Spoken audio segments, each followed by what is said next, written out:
السلام علیکم ورحمۃ اللہ۔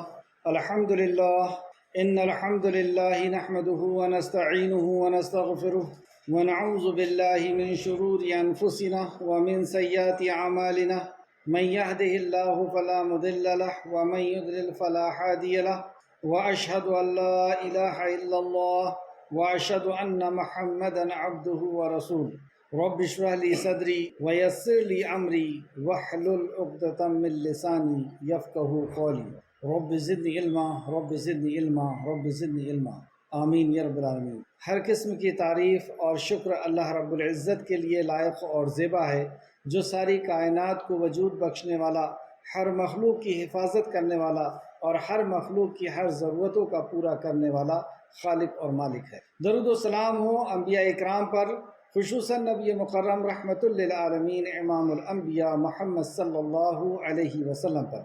اللہم صلی علی محمد وعلی آل محمد کما صلیت علی ابراہیم وعلی آل ابراہیم انکا حمید مجید۔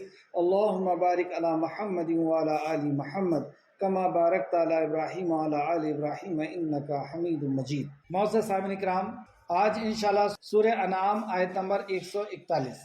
اللہ رب العزت سے دعا ہے کہ اللہ رب العزت ہمیں صحیح معنوں میں قرآن مقدس کو سمجھنے، اس پر غور و فکر کرنے، اس پر ایمان لانے اور اخلاص کے ساتھ عمل کر کے لوگوں تک پہنچانے کی توفیق عطا فرمائے، آمین یا رب العالمین۔ اعوذ باللہ من الشیطان الرجیم۔ اے اللہ، ہم تیری پناہ میں آتے ہیں شیطان سے۔ اے اللہ، تو ہمیں شیطان کے مکر و فریب سے بچا لے کہ وہ تیرے کلام سے ہمیں دور کر دے، دل سے ہمیں دور کر دے۔ بسم اللہ الرحمن الرحیم۔ اللہ کے نام کے ساتھ جو بڑا مہربان اور بار بار رحم فرمانے والا ہے۔ اس عظیم کام کو ہم اللہ سبحانہ وتعالیٰ کے نام سے لفظی ترجمے پہ غور کریں۔ لفظی ترجمہ نکال لیجئے۔ وَهُوَ الَّذِي، وہی ہے جس نے، انشاء پیدا کیا، وَهُوَ الَّذِي، وہی ہے جس نے، وہی یعنی اللہ رب العزت ہی وہ ہے۔ اللہ کا تعارف اس کی مخلوق کے ذریعے سے کرایا جا رہا ہے کہ وہ اللہ ہے، اور دوسرے اینگل سے، دوسرے زاویے سے اگر غور کریں تو اللہ کے علاوہ تم نے جس کو حلال و حرام کا اختیار دے دیا ہے، تم نے جس کو عبادت کا حق دے دیا ہے، انہوں نے بتاؤ کہ کیا پیدا کیا ہے، انہوں نے بتاؤ کہ تمہارے لیے کیا چیزیں انہوں نے بنائی ہے، یا تمہارے لیے کون سی چیزیں انہوں نے پیدا کی، تو وہ اللہ ہے۔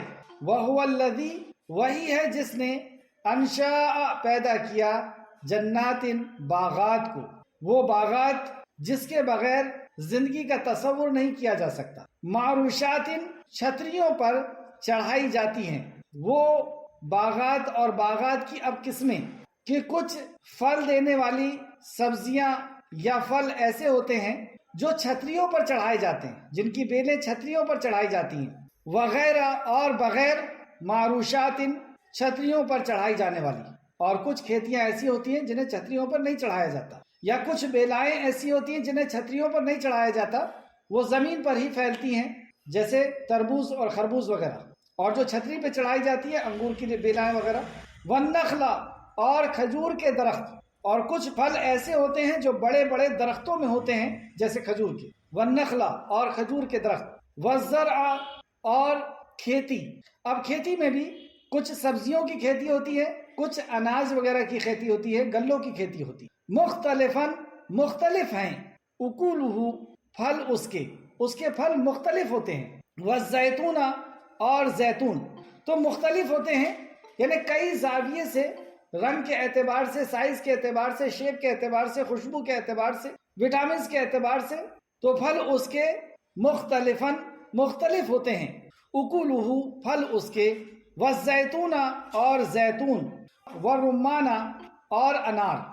تو زیتون، اس کے تعلق سے قرآن میں اور بھی دوسرے مقامات پر اللہ سبحانہ تعالیٰ نے بتایا ہے اس کی خوبی، اور رسول اللہ صلی اللہ علیہ وسلم نے اسے کھانے اور جسم میں، بالوں میں لگانے کے تعلق سے بھی حدیث ملتی ہے۔ اور انار، متشابہ و غیر متشابہ، اور آپس میں ملتے جلتے اور نہ ملتے جلتے، مطلب بعض پھل ایسے ہوتے ہیں جو آپس میں ملتے جلتے ہیں اور نہ ملتے جلتے ہوئے بھی ہیں۔ کلو، کھاؤ، من ثمرہ، اس کے پھل میں سے، اذا، جب، اسمرا، وہ پھل لائیں، یعنی جب یہ نئے نئے پھل لے کر کے آتے ہیں، یعنی جس کو ہم لوگ بولتے ہیں سیزنیبل پھل، تو یہ جب پھل لے کر کے آئیں تو انہیں کھاؤ۔ اور سیزنیبل پھل کے کتنے فائدے ہوتے ہیں وہ سب ہم جانتے ہیں۔ وآتوا، اور دو حقہ حق اس کا. تو یہ ساری نعمتیں اللہ نے گنائی اور کہا یہ تمہارے لیے، تم اسے کھاؤ. اور اس کے بعد دوسرا حکم اور دو حقہ حق اس کا یوم دن حصادہ اس کی کٹائی کی. اور جس دن تم ان پھلوں کو اتارو، جس دن تم ان پھلوں کو کاٹو، اس دن اس کا حق دو.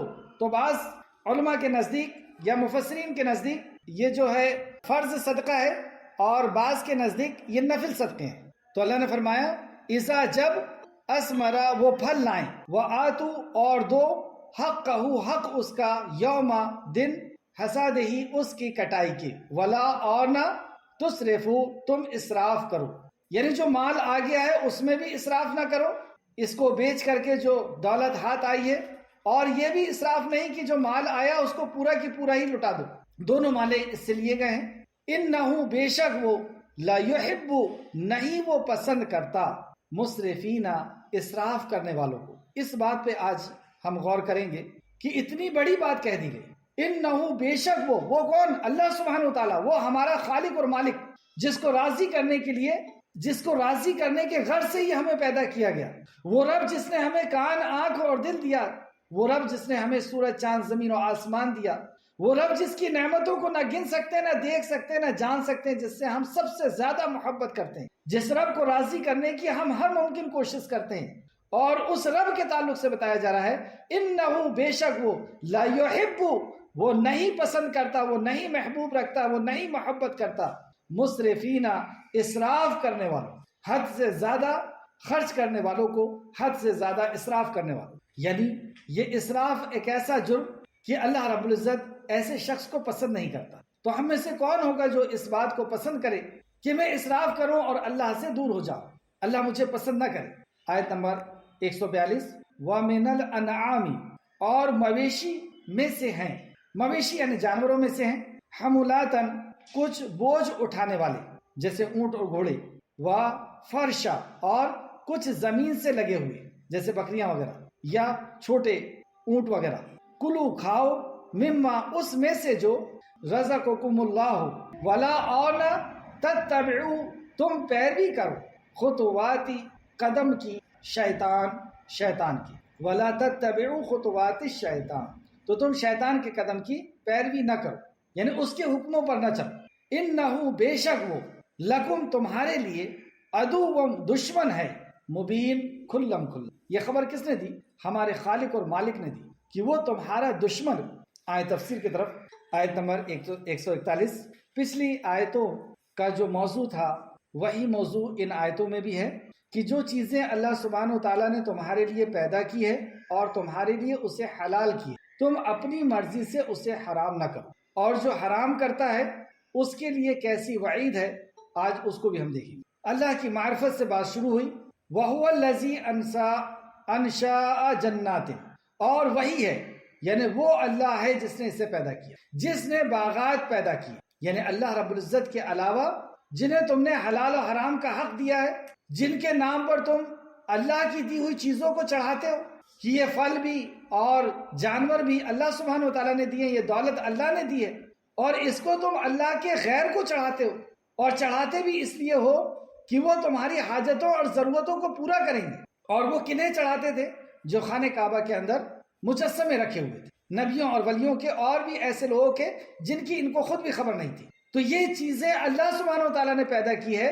کیا ان میں سے جن کو تم نے اللہ کا حق دیے ہو، کیا ان میں سے کوئی چیز انہوں نے بنائی ہے؟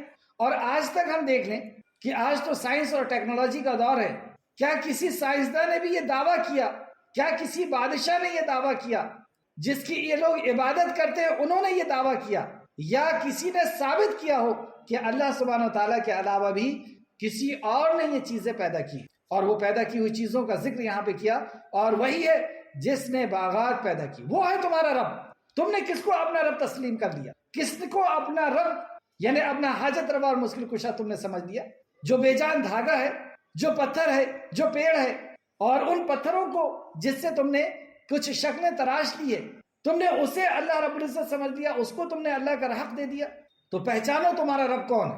وہی ہے جس نے باغات پیدا کیے، چھتریوں پر چڑھائے ہوئے، یعنی انگور وغیرہ کی جو بیلیں چڑھتی ہیں، اور بغیر چھتریوں کے یعنی بغیر چھپر کے جو بیلیں چڑھتی ہیں تربوز وغیرہ کی، اور کھجور، یہ کھجور بھی ایک ایسی نعمت اللہ سبحانہ و تعالیٰ کی کہ اس کو ایک جگہ اللہ رب العزت نے رزق کہا، مطلب اس کے اندر ایسی غذائیت ہے کہ وہ ایک انسان کے زندہ رہنے کے لیے کافی ہے۔ جن جن وٹامنز کی ہمیں ضرورت ہوتی ہے وہ سارے وٹامنز اللہ سبحانہ و تعالیٰ نے ایک انسان کو زندہ رہنے کے لیے جن وٹامنز کی ضرورت ہوتی ہے وہ سب کے سب اس کھجور کے اندر اللہ نے رکھ دیا۔ اور ایک انسان صرف پانی پیے اور کھجور کھائے تو اس کی زندگی باقی رہے گی، یعنی اس کی غذائیت کی ہر چیز اس کے اندر رکھ دیا۔ اور اس نے کھجور پیدا کیا، اور فصلیں ہم جانتے ہیں کہ اناج کی بھی فصلیں ہوتی ہیں، سبزی کی بھی فصلیں ہوتی ہیں، تو یہ بھی اللہ نے پیدا کیا، اور ان کے پھل مختلف ہیں، ان کے پھل مختلف ہیں، جیسے اور زیتون اور انار ملتے جلتے بھی ہیں اور نہ ملتے جلتے بھی۔ تو زیتون کے تعلق سے نبی مکرم صلی اللہ علیہ وسلم کا فرمان، اور قرآن میں بھی زیتون کے تعلق سے اللہ رب العزت نے ایک مثال بیان فرمائی کہ زیتون کے درخت اور اس کے تیل کی مثال اللہ رب العزت نے دی، زیتون کے تیل کی مثال دی، اور زیتون کے تیل کے لیے نبی مکرم نے فرمایا کہ اسے کھانے کے لیے اور جسم میں لگانے کے لیے اس کو استعمال کرو۔ اور انار کے تعلق سے بھی سورہ رحمان میں اللہ سبحانہ تعالیٰ نے فرمایا، اور زیتون اور انار ملتے جلتے بھی اور نہ ملتے جلتے بھی، یعنی یہ جو پھل ہیں یہ ملتے جلتے بھی ہیں اور نہ ملتے جلتے بھی ہیں، جیسے کہ اس کے پہلے، اور ان کے پھل مختلف ہیں۔ تو آپ دیکھیں گے کہ ایک ہی قسم کا بارش آسمان سے برس رہی ہے، ایک ہی زمین ہے اور سورج بھی ایک ہی ہے، لیکن ان پھلوں کے رنگ الگ الگ ہیں، کلر الگ الگ ہیں، ان کے ذائقے، ان کے ٹیسٹ الگ الگ ہیں، ان کے شیپ، ان کے سائز الگ الگ ہیں، ان کی خوشبو بھی الگ الگ ہے، ان کی خوبصورتی بھی الگ الگ ہے، ان کی غذائیت یعنی ان کے وٹامنز بھی الگ الگ ہیں، اور یہ امراض میں یعنی مرض میں، بیماریوں کے اندر بھی یہ علاج کے لیے استعمال کیے جاتے ہیں۔ اس کے تعلق سے آپ دیکھیں طب نبوی، امام ابن قیم رحمۃ اللہ علیہ کی یہ کتاب ہے، اور دارالسلام نے اس کو پرنٹ کیا۔ تو ان پھلوں کے اندر کیسی غذائیت ہے، کیسے وٹامنز ہیں، اور یہ کس طریقے سے امراض میں، بیماریوں کے اندر یہ استعمال کی جاتی ہے۔ تو ایک بڑے محدث ہیں امام ابن قیم رحمۃ اللہ علیہ، ان کی یہ کتاب ہے طب نبوی، اس کو ضرور آپ دیکھیں۔ آگے چلیں، اللہ رب العزت کی اور نعمتوں کا اللہ نے ذکر کیا، ان کا پھل کھاؤ جب وہ پھل لائیں۔ مسلم شریف کی ایک حدیث ہے کہ نبی کریم صلی اللہ علیہ وسلم پاس میں جب سیزنیبل پھل پیش کیے جاتے، حضرت ابو ہریرہ اس کے راوی ہیں کہ جب سیزنیبل پھل آپ کے سامنے پیش کیے جاتے تو آپ اس کی برکت کی دعا کرتے، شہر کی برکت کی بھی دعا کرتے، اور پھر اپنی مجلس میں جو سب سے چھوٹا عمر کا بچہ ہوتا اسے پھل دیتے، یعنی بچوں کو بھی آپ اپنی مجلس میں اس طریقے سے، اس انداز سے شامل کیا کرتے تھے، اور پھلوں کی شروعات وہاں سے کرتے اور برکت کی دعا دیتے۔ تو یہ سیزنیبل پھل اللہ رب العزت نے کھانے کے لیے کہا، اور ہم دیکھتے ہیں کہ سیزنیبل پھل اس قدر مقدار میں اللہ سبحانہ تعالیٰ پیدا کرتا ہے کہ غریب سے غریب بھی اس کو آسانی سے کھا لیتا ہے۔ تو یہ اللہ رب العزت کی نعمتیں ہیں جو اللہ رب العزت نے عطا فرمائی اور کہا کہ اسے کھاؤ۔ اب کھانے کے بعد اللہ رب العزت نے دوسرا حکم دیا، اور ان کی کٹائی اور چنائی کے دن، مطلب جب تم اسے اتارو اپنے پیڑوں سے، اس کی صفائی کرو، اسے کاٹو، اس کو کاشت کرو، تو اس کا حق دے دیا کرو، یعنی اللہ کا حق دے دیا کرو۔ یعنی اللہ رب العزت نے جنہیں جہاں اس کو خرچ کرنے کا کہا ہے، رشتہ داروں میں، یتیموں میں، مسکینوں میں، محتاجوں میں، مسافروں پر، جہاں پر اس نے کہا ہے وہاں پہ خرچ کر دو۔ بعض کے نزدیک یہاں پہ جو خرچ کرنے کا اللہ نے کہا ہے تو وہ فرض صدقہ ہے، اور بعض کے نزدیک نفل صدقہ ہے۔ جو ہم فرض صدقہ کرتے ہیں اس کے تعلق سے چند حدیث سیدنا ابو سعید خدری رضی اللہ عنہ بیان کرتے ہیں، رسول اللہ صلی اللہ علیہ وسلم نے فرمایا، جب تک غلہ اور کھجور کی مقدار 5 وسق یعنی تقریباً 20 من تک نہ ہو جائے اس پر زکوٰۃ نہیں ہے۔ نسائی شریف حدیث نمبر 2487۔ سیدنا عبداللہ بن عمر رضی اللہ عنہ بیان کرتے ہیں کہ رسول اللہ صلی اللہ علیہ وسلم نے فرمایا، جس زمین کو بارش یا چشمہ سیراب کرتا ہے، یا جو زمین خود بخود نمی سے سیراب ہو جاتی ہے، جیسے جو بڑے بڑے پیڑ ہوتے ہیں وہ اپنے آپ ہی پانی کو جذب کر لیتے ہیں اور سیراب ہو جاتے ہیں اور پھل لے آتے ہیں، اس کی پیداوار سے 10واں حصہ زکوٰۃ ہے۔ اور جس زمین کو کنویں کے ذریعے سے یا پانی دیا جائے، ٹیوب ویل وغیرہ سے، اس میں نصف عشرہ یعنی 20واں حصہ زکوٰۃ ہے۔ بخاری شریف حدیث نمبر 1483۔ لیکن اس کے تعلق سے جب بھی ہم زکوٰۃ نکالیں، غلے پہ ہو، پھلوں پر ہو، یہاں پر ایک چیز کا اور خیال رکھیں، رسول اللہ صلی اللہ علیہ وسلم نے اس میں سے کسی فصل کو مستثنا قرار نہیں دیا. تو یہ پھل ہو، کسی بھی قسم کا پھل ہو، غلہ وغیرہ ہو، یا پھر مویشیوں میں سے زکوٰۃ دینی ہو، یا ہماری پراپرٹی میں سے زکوٰۃ دینی ہو، ہمارے کاروبار میں سے زکوٰۃ دینی ہو، تو اس کے تعلق سے اہل علم سے ضرور ان حدیث کی روشنی میں معلومات کریں کہ کس چیز پر کتنی زکوٰۃ ہوگی. اور یہ زکوٰۃ فرض ہے، یہ اسلام کی بنیاد میں سے ہے، جیسے توحید، نماز، روزہ، حج اور زکوٰۃ. آگے اللہ سبحانہ تعالیٰ کا ارشاد سماعت فرمائیں. آگے اللہ فرماتا ہے دو باتیں، ایک تو یہ نعمتوں کا ذکر کیا اللہ نے اور کہا کہ اسے کھاؤ، اور دوسرا یعنی یہ ہمارے لیے اللہ سبحانہ تعالیٰ نے پیدا فرمایا ہے، اور اس کا حق ادا کرو، یعنی مسکینوں کو بھی اس میں سے دو. اور اب تیسری بات، اور فضول خرچ نہ کرو، بے شک اللہ فضول خرچ کرنے والوں کو پسند نہیں کرتا. اسراف کرنا، فضول خرچ کرنا. تفسیر ابن کثیر جلد نمبر 2 صفحہ نمبر 544 544.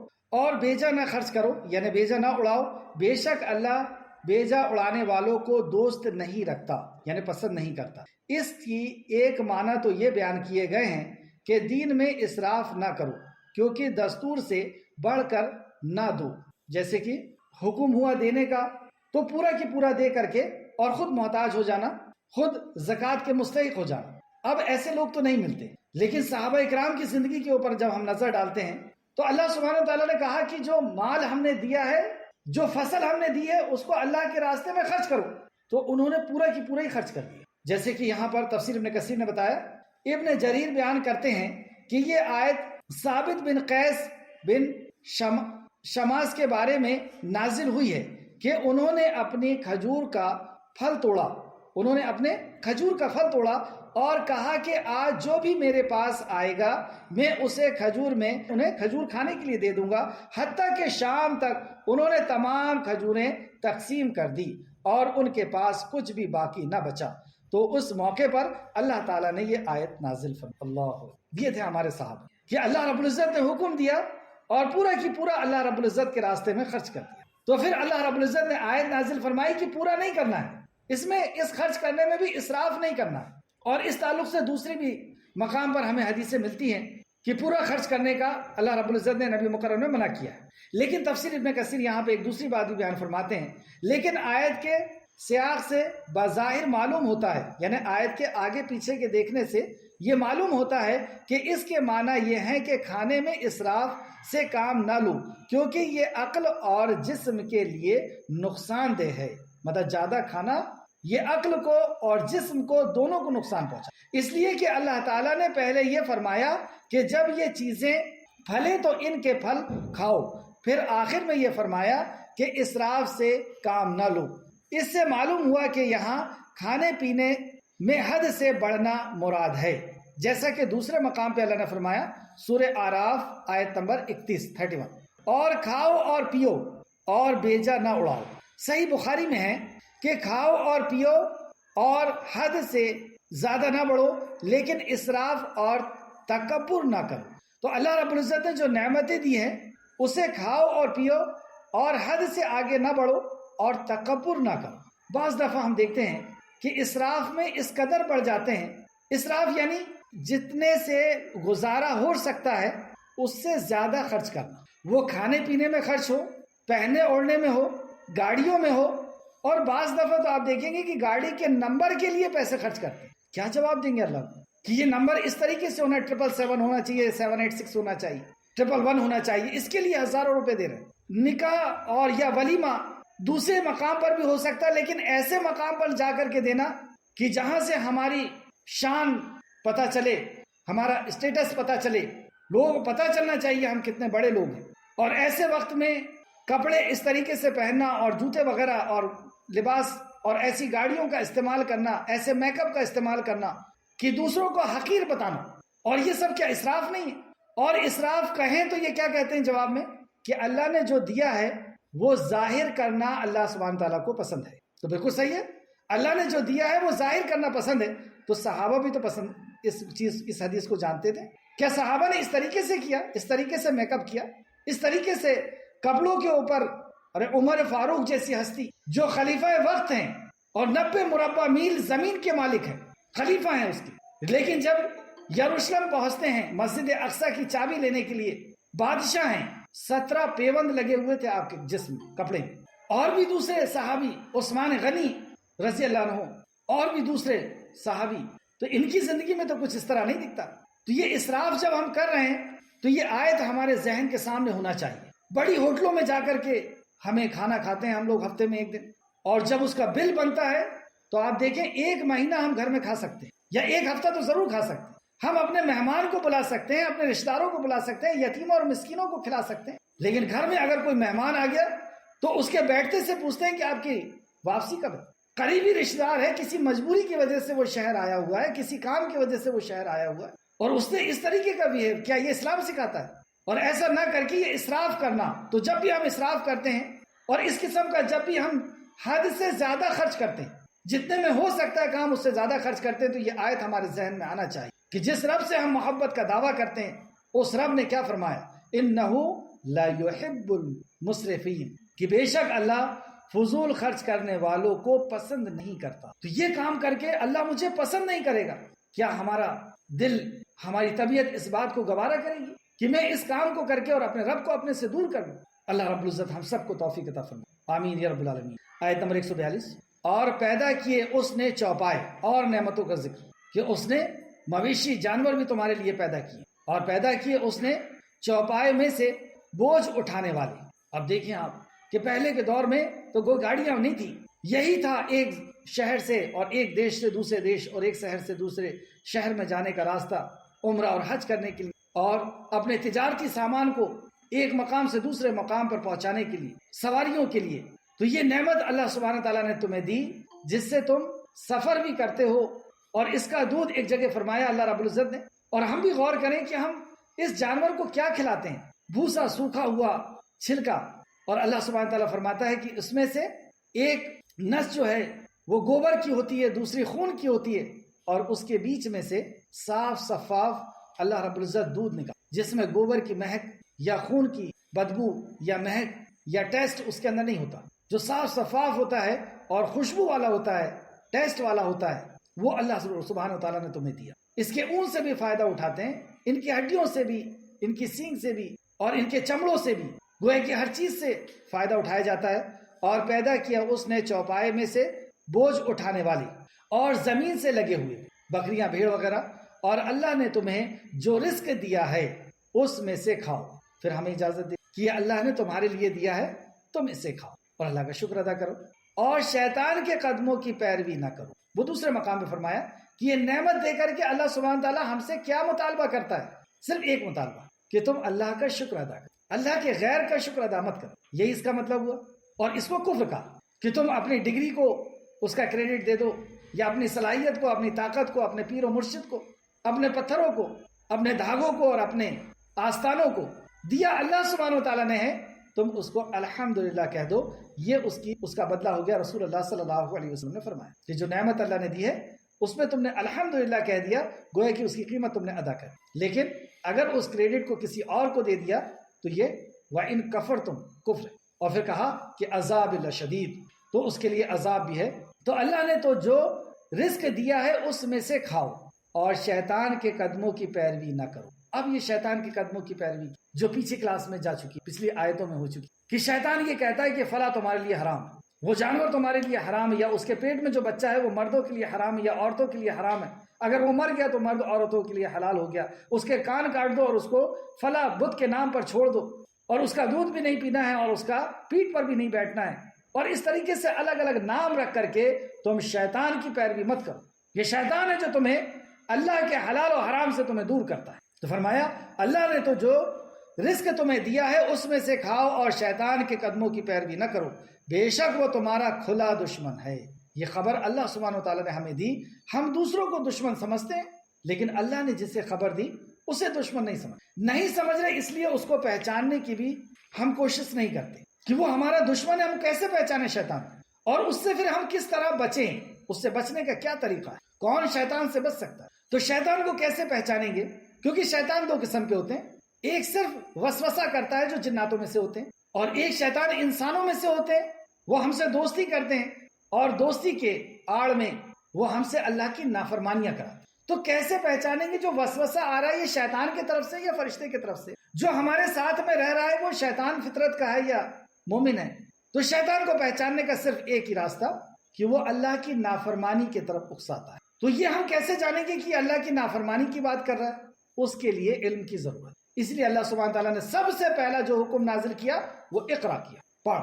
بغیر علم کے ہم کسی بھی چیز کو نہیں پہچان۔ یہی ایک روشنی ہے جس روشنی سے ہم دنیا کے اندر چلتے ہیں۔ تو شیطان کی پہچان کہ وہ اللہ کی نافرمانی کی طرف اکساتا ہے اور نافرمانی کرانے کے لیے ہمیں سبز باغ دکھاتا ہے، ہمیں اونچے اونچے خواب دکھاتا ہے اور آرزو اور امیدیں بنواتا ہے کہ ایسا کر لو گے ایسا ہو جائے گا، ایسا کر لو گے ایسا ہو جائے گا۔ اس تعلق سے چند آیتیں سماعت کریں۔ شیطان، سورہ فاطر آیت نمبر 6، بے شک شیطان تمہارا دشمن ہے، تم بھی اسے دشمن ہی سمجھو، وہ اپنے گروہ کو بلاتا ہے تاکہ وہ دوزخ والے ہو جائیں۔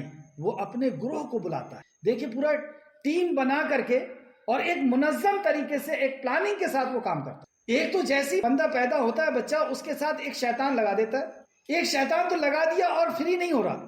اللہ سبحانہ تعالیٰ فرما رہا ہے کہ وہ اپنی پوری منظم طریقے سے پوری ٹیم کے ساتھ، گروہ کے ساتھ وہ آپ کا پیچھا، اور کس کا پیچھا کرے گا؟ یہودیوں کا، نصرانیوں کا، مجوسیوں کا، ان مشرکوں کا، بدعتیوں کا۔ وہ تو اسی کا کام کر رہے ہیں، وہ تو اسی کا کام کر رہے ہیں۔ وہ اس کے پیچھے آئے گا جو اللہ کے کلام کو، نبی کے فرمان کو پڑھ رہا ہے، جو رسول اللہ صلی اللہ علیہ وسلم کی سنتوں پر، صحابہ کے نقش قدم پر جو چلنا چاہتا ہے، جو صراط مستقیم پر ہے۔ یہی کہا اس نے کہ میں تیری صراط مستقیم پر بیٹھوں گا۔ وہ گمراہوں کی طرف نہیں جائے گا، وہ آپ کے اور میرے پاس ہی آئے گا۔ سب سے پہلے ہمیں شرک کی طرف اکسائے گا۔ شرک کا اگر ہمیں علم ہے، توحید کا اگر علم ہے، تو پھر ہمیں بدعت کی طرف بلائے گا۔ بدعت سنتوں کا بھی اگر ہمیں علم ہے تو پھر اللہ کے حرام کردہ چیزوں کی طرف بلائے گا۔ اگر ہمیں حرام اور حلال کا بھی تمیز ہے اور ہم اللہ کا تقوی اختیار کرنے والے ہیں تو پھر وہ چھوٹے گناہوں کی طرف بلائے گا، اور جب چھوٹے گناہوں سے بھی ہم بچیں گے تو ہمارے وقت کو ضائع کریں۔ ایسے کئی اس کے پھندے ہیں جو الگ الگ راستوں سے انسان کو بہکانے کی کوشش کرتا ہے۔ تو اللہ رب العزت نے فرمایا کہ جیسی سے دیکھو پہچان۔ تو جب شیطان ہمارے دل میں آ کر کے وسوسہ کرتا ہے، یعنی مچھر جس طریقے سے بیٹھ کر کے اور پھر ڈنک مارتا ہے، اور وہ جب خون چوس رہا ہے اور ہم نے دیکھ رہے ہیں، تو کیا ہم دیکھتے رہیں گے؟ ہم اسے پنکھا چالو کر کے یا پھونک مار کر کے اسے اڑا دیتے ہیں۔ تو شیطان جب آ کر کے بیٹھ گیا اور وہ وسوسے کر رہا ہے دوست کی شکل میں یا دل کے اندر، تو ہم اسے کیسے ہٹائیں گے؟ اسے ہٹانے کا طریقہ اللہ کا ذکر۔ اب یہ شیطان اگر دوست کی شکل میں آ کر کے بیٹھ گیا، وہاں پر بھی آپ اللہ کا ذکر شروع کر دیں کہ قرآن میں اللہ نے یہ فرمایا، رسول اللہ نے یہ فرمایا، اللہ کا ذکر کریں، بھاگ جائے گا۔ وہ دوستی آپ کی ختم کر دیں۔ آپ پریشان ہو گئے کہ ایسا دوست میں نے بنا لیا پچھلے زمانے میں کہ جو اللہ کا کھلا نافرمان ہے، اب میں اس سے کیسے بچوں؟ تو جیسی آ کر کے بیٹھے اللہ کا ذکر شروع کر، اور دل پر اگر آ کر کے بیٹھا ہے شیطان، جو ابلیس میں سے ہے، شیطانوں میں سے ہے، جناتوں میں سے ہے، تو اللہ رب العزت کا ذکر کرے۔ یہ ذکر سے بھاگتا ہے، گھبراتا ہے، یہ اللہ کے کلام سے یہ کانپتا ہے، تو وہ اپنے گروہ کو بلاتا ہے، یہ پوری ٹیم بنا کر کے اور ایک منظم طریقے سے کام کرتا ہے۔ اور ہم دیکھ لیں شیطان لوگوں کو جہنم میں لے جانے کے لیے فل ٹائم کام کر رہا ہے، منظم طریقے سے پلاننگ کے ساتھ ٹیم بنا کے کام کر رہا، اور ہم لوگوں کو جنت میں لے جانے کے لیے اس کا وہ کام ہے۔ اور ایمان والوں کا یہ کام ہے، کنتم خیر امۃ اخرجت للناس تأمرون بالمعروف وتنہون عن المنکر، تم بھلائی کا حکم دیتے ہو، برائی سے روکتے ہو، یعنی تمہارا مشن، تمہارا سوچ، تمہاری فکر لوگوں کو جہنم سے نکال کر کے جنت میں لے کر کے جانا۔ تو ہم کتنا ٹیم بنا کر کے کام کر رہے ہیں، کتنا منظم طریقے سے کام کر رہے ہیں، کتنا پلاننگ کے ساتھ کام کر رہے ہیں۔ کیا ہمارے پاس لسٹ ہے ہمارے شہر کی، ہمارے گاؤں کی، یا ہمارے محلے کی، ہمارے رشتہ داروں کی، کہ کس کس کو ہم کو دعوت دینا ہے، کون شرک میں ڈوبا ہوا ہے، کون بدعت کر رہا ہے، کون خرافات میں لگا ہوا ہے؟ کوئی پلاننگ نہیں، کوئی طریقہ نہیں۔ اللہ اکبر۔ اللہ ہم سب پر رحم فرمائے، اور اللہ ہمیں بھی ویسا ہی جیسے صحابہ نے منظم طریقے سے کام کیا ویسے کرنے کی توفیق عطا۔ سورہ اعراف آیت نمبر 27 کے اندر دیکھیں، اے ابن آدم، یا بنی آدم، اے ابن آدم، شیطان تمہیں بہکا نہ دے جس طرح تمہارے ماں باپ کو بہشت سے نکال دیا، جس طرح تمہارے ماں باپ کو لغزش کروائی اور بہشت سے یعنی جنت سے نکلوا دیا، اور ان سے ان کے کپڑے اتروا دیے، یعنی عزت۔ اب یہ جب شیطان یہی چاہتا ہے، اور واقعی جب ہم اللہ کی نافرمانی کرتے ہی عزت جاتی ہے اور نعمت چھنتی ہے۔ آدم علیہ السلام سے کپڑا اتر گیا اور جنت چھین لی گئی۔ ہم سے بھی یہی ہوتا ہے کہ عزت بھی جاتی ہے اور نعمت بھی جاتی ہے جب ہم اللہ کی نافرمانی کرتے۔ تو اللہ رب العزت نے خبردار کیا کہ دیکھو ابن آدم، آدم کی اولاد،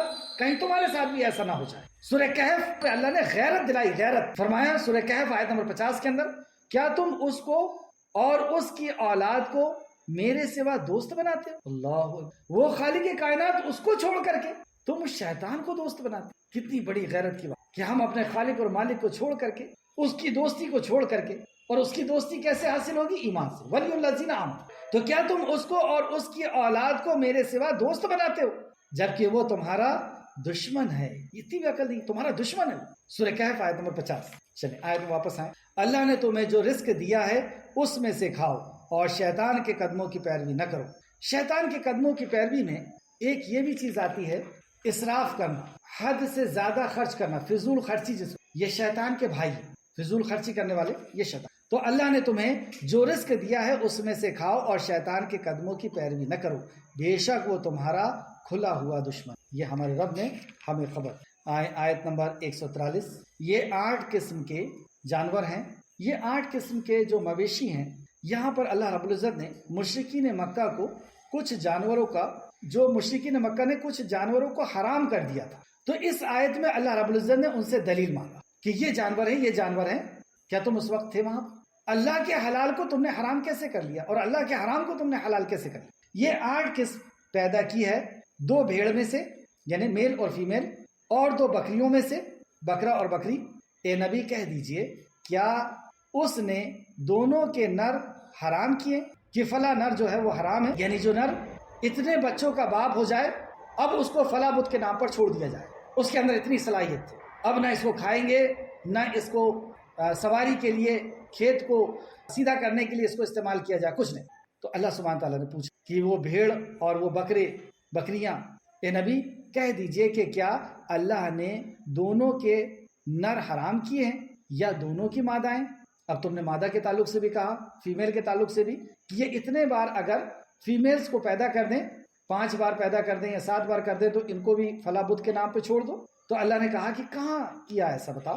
یا وہ بچے جو دونوں ماداؤں کے پیٹ میں ہیں، ٹھیک ٹھیک علم کے ساتھ مجھے بتاؤ اگر تم سچے ہو، علم کی بنیاد پر مجھے بتاؤ اگر تم سچے ہو، یعنی دلیل مانگی جائے۔ بعض لوگ دلیل مانگنے سے ناراض ہوتے ہیں کہ ارے تم تو دلیل مانگتے ہو، تمہارے باپ کی دلیل ہے تمہارے پاس، نعوذ باللہ استغفر، یہ ان کا جواب ہوتا ہے۔ جبکہ جب یہودی اور نصرانیوں نے، علماء نے آ کر کے کہا کہ ہم جنت میں جائیں گے، اور کہا کہ مسلمان جہنم میں جائیں گے، یا 40 دن کے لیے ہم جہنم میں جائیں گے اور اس کے بعد ہم نکل جائیں گے اور تم جہنم میں چل جاؤ گے اور ہم جنت، ایسا الگ الگ کی یہ باتیں کرتے تھے۔ کبھی کہتے تھے کہ ہمارے عمل بہت زیادہ ہیں تم لوگوں سے، ہم نہا کر کے نماز پڑھتے ہیں، ہم بیوی بچوں کو چھوڑ دیتے ہیں، ہم خانہ کعبہ کا طواف کپڑے کو اتار کر کے کرتے ہیں، سب کچھ ہم تیاگ دے دیتے ہیں، تو ہم جنت میں جائیں گے۔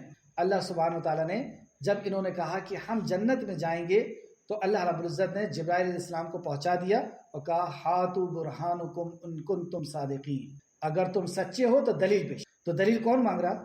اللہ سبحانہ، اور دلیل ہی تو دین ہے ہمارا۔ اطیعوا اللہ واطیعوا الرسول ولا تبطلوا اعمالکم، اللہ کی اطاعت کرو، اللہ کے نبی کی، اور اپنے عمل کو برباد مت کرو۔ تو یہ نبی کا حکم ہے نہیں، اللہ کا حکم ہے کہ نہیں، اس کے لیے دلیل تو مانگنا ہوگا۔ یہ تم نے حرام کیسے کر لیا، یہ تم نے حلال کیسے کر لیا، اس کے لیے دلیل تو مانگنا ہوگا۔ تو اللہ سبحانہ وتعالیٰ یہاں پہ کہا کہ یہ جو میل ہیں اور یہ فیمیلز ہیں اور ان کے جو بچے ہیں اور ان کے پیٹ میں جو بچے ہیں، ٹھیک ٹھیک علم کے ساتھ مجھے بتاؤ اگر تم سچے ہو، کیا یہ حرام ہے؟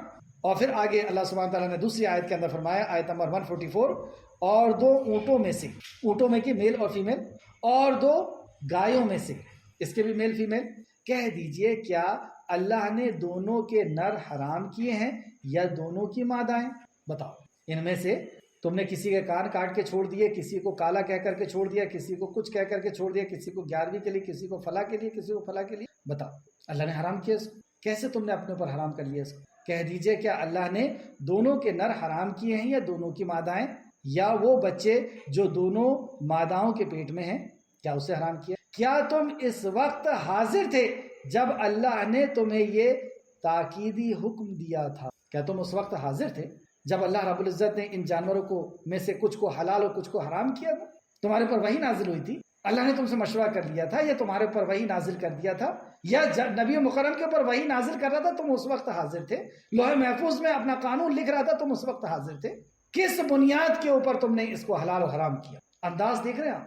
کیا تم اس وقت حاضر تھے جب اللہ نے تمہیں یہ تاکیدی حکم دیا تھا؟ اب جو بھی ہم زبان اٹھا کر کے حلال و حرام کا فتویٰ دیتے ہیں، اس وقت ہمیں ڈرنا چاہیے، اس آیت کو اپنے ذہن میں رکھنا چاہیے کہ اللہ سبحانہ تعالیٰ نے کل حشر کے میدان میں اگر یہ پوچھ لیا کہ کس بنیاد پر، کس علم کی بنیاد پر، کس دلیل کی بنیاد پر تو نے اس کو کہا تھا؟ کیا تو حاضر تھا اس وقت جب رسول اللہ کے اوپر یہ آیت نازل ہو رہی تھی، یا تیرے اوپر آیت نازل ہو گئی تھی؟ یہ بہت سنگین جرم ہے۔ اس جرم کے تعلق سے اللہ سبحانہ تعالیٰ نے فرمایا پھر اس شخص سے بڑھ کر ظالم کون ہوگا جس نے اللہ پر جھوٹ گڑھا؟ اس سے بڑھ کر ظالم کون ہوگا، اس سے بڑا گنہگار کون ہوگا جس نے اللہ کے اوپر جھوٹ گڑھ دیا؟ تو یہ حق اللہ رب العزت کا تھا اور اس نے اس کو پیدا کیا اور خود سے کہہ دیا، تو اس سے بڑا ظالم کون ہوگا؟ نمبر ایک۔ نمبر دو، تاکہ وہ بغیر علم کے لوگوں کو گمراہ کرے۔ دوسری بات یہ کہ یہ گمراہی کی وجہ کیا ہے، گمراہی کی وجہ کیا بتائی گئی؟ تاکہ وہ بغیر علم کے لوگوں کو گمراہ کرے۔ تو گمراہی کی وجہ علم کا نہ ہو۔ اتنی قیمتی نعمت ہے یہ علم، جس سے ہم سب سے زیادہ جی چراتے ہیں، خاص طور پر دین کے علم۔ دین کے علم کے تعلق سے تو یہ سمجھ لیا کہ ہمیں سب پتہ ہے، سب معلوم ہے۔ تو یہ گمراہی کی وجہ، اور یہی ہم نماز کے اندر کہتے ہیں غیر المغضوب علیہم ولا الضالین، یا اللہ ان کے جیسا نہ بنا جن کے اوپر تیرا عذاب ہوا۔ اور عذاب کس کے اوپر ہوا؟ یہودیوں کے اوپر۔ کیوں؟ کیونکہ ان کے پاس علم تھا اور عمل نہیں۔ اور ولا الضالین، یا اللہ ان کے جیسا بھی مت بنا جو گمراہ ہو گئے۔ اس سے مراد کون ہے؟ نصارہ۔ اور نصارہ کیوں گمراہ ہو گئے؟ کیونکہ ان کے پاس علم نہیں تھا۔ تو نماز میں 5 وقت ہاتھ باندھ کر کے خالق کائنات کے سامنے یہ کہتے ہیں کہ اللہ ان کے جیسا مت بنا جن کے پاس علم نہیں ہے اور وہ گمراہ ہو گئے، اور باہر نکل کر کے علم حاصل کرنے کی بھی کوشش نہیں کر رہے۔ تو یہ ہمارے قول اور فعل میں تضاد ہے۔ ہم کہہ کچھ اور رہے ہیں اللہ سبحانہ تعالیٰ کے سامنے کھڑے ہو، لیکن اس کی کوئی ہمارے پاس قدر و قیمت نہیں کہ ہم کہہ رہے ہیں کہ ہمیں ایسا مت بنا کہ جو گمراہ ہو گئے، یعنی جن کے پاس علم نہیں تھا اور علم نہ ہونے کی وجہ سے وہ گمراہ ہو گئے۔ صرف ہم کہہ رہے ہیں، عمل نہیں کر رہے۔ یہ مطلب ایسا ہوا کہ ہم دعا کر رہے ہیں کہ اللہ کھانا دے، کھانا دے، اور کھانا نہ بنا رہے ہیں، نہ اپنے ہاتھ سے اٹھا رہے ہیں، نہ منہ تک پہنچا۔ کیا پہنچ جائے گا منہ تک؟ وہاں ہم اپنی عقل کو لگاتے ہیں کہ دعا بھی کرتے ہیں اور محنت بھی کرتے ہیں، کماتے بھی ہیں، پکاتے بھی ہیں، پھر کھاتے بھی ہیں، اور یہاں پر صرف دعا سے کام چل جائے گا۔ اس کے لیے جد و جہد، اس کے لیے کوشش نہیں کرنی ہوگی۔ تو گمراہی کی وجہ علم ہے، بتایا، تاکہ وہ بغیر علم کے لوگوں کو گمراہ کرے۔ اچھا، یہ جو گمراہی کی وجہ بتائی گئی، اور گمراہی کیا کہ انہوں نے خود ساختہ طور پہ شریعت سازی کی، اپنی مرضی سے یہ چیز حلال ہے، یہ حرام ہے، یہ حلال ہے، یہ حرام ہے۔ اس کی وجہ گمراہی تھی، اس کی وجہ علم نہ ہونا تھا۔ اور یہ جرم کیسا ہے، اس بات کو نوٹ کر۔ نمبر 1، یہ جرم ایسا ہے، پھر اس شخص سے بڑا ظالم کون ہوگا جس نے اللہ کو جھوٹ؟ اس کو اللہ رب العزت نے سب سے بڑا ظالموں میں شمار کیا، سب سے بڑے ظالموں میں۔ دوسرا، اس آیت کے آخری حصے میں اللہ نے فرمایا ان اللہ لا یہدی القوم الظالمین، بے شک اللہ ایسے ظالموں کو ہدایت نہیں دیتا۔ اب یہ ہدایت سے دور کر دیا۔ دوسرا نقصان، پہلا نقصان اللہ نے اسے سب سے بڑا ظالم کہا، اور دوسرا نقصان ہدایت سے دور کر دیا۔ تیسرا، اسی سورہ انعام کی پچھلی آیت میں ہم نے پڑھا تھا، آیت نمبر 139، کہ جلد انہیں سزا دی جائے گی، اس جرم کی وجہ سے انہیں جلد سزا دی جائے گی، طے کر دیا اللہ نے۔ چوتھا، آیت نمبر 140 اسی سورہ انعام کی، اس میں اللہ نے فرمایا تحقیق وہ گمراہ ہو گئے اور وہ ہدایت یافتہ نہ ہوں گے۔ وہ گمراہ ہو گئے اور وہ ہدایت یافتہ نہ ہوں گے۔ کتنی سخت باتیں۔ اور پانچواں، ایک حدیث کے ذریعے سے ہم سمجھتے ہیں، سیدنا ابو ہریرہ رضی اللہ عنہ بیان کرتے ہیں کہ نبی کریم صلی اللہ علیہ وسلم نے فرمایا، میں نے عمر بن عامر الخزائی کو جہنم میں اپنی اتڑیوں کو گھسیٹتے ہوئے دیکھا۔